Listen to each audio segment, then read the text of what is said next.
ఆలోచించి మిమ్మల్ని మీరు ప్రత్యేకపరచుకొని ఉండుడి. ఇక ఎక్కడి నుంచి మనం చేయాల్సింది ఏంటంటే అలాంటి అన్య స్త్రీలను మనం విసర్జించాలి. అంటే దాని అర్థం ఏంటంటే అమ్మాయికి మారు మనసు లేదు అన్నప్పుడు పెళ్లి చేసుకోవటం మానే. వేరే చూడు, దేవుని కృపను బట్టి దొరుకుతారు నీకు. అబ్బాయికి మారు మనసు లేదు అంటే నువ్వు ఇవ్వడం మానే. ఆస్తులు ఇక్కడ కాదండి. నీకు ఇక్కడ ఆస్తుల వల్ల ఉపయోగం లేదు. డబ్బుని మనం సంపాదిస్తున్నాం, కానీ డబ్బు మనల్ని సంపాదించడం లేదు. ఆ డబ్బు నువ్వు ఎలాగైనా సంపాదిస్తావు, కానీ ఆ డబ్బుతో నిన్ను ఎవడు కొనలేడు.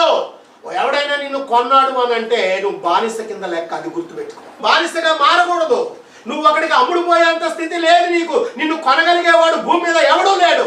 కానీ డబ్బును మనం ఎలాగైనా సంపాదిస్తాం, దాన్ని సంపాదిస్తామని గుర్తుపెట్టుకోవాలి. అందుకని మారు మనసు కలిగినటువంటి బిడ్డను మనం చేసుకోవాలి. దేవునికి స్తోత్రం కలుగుతాక.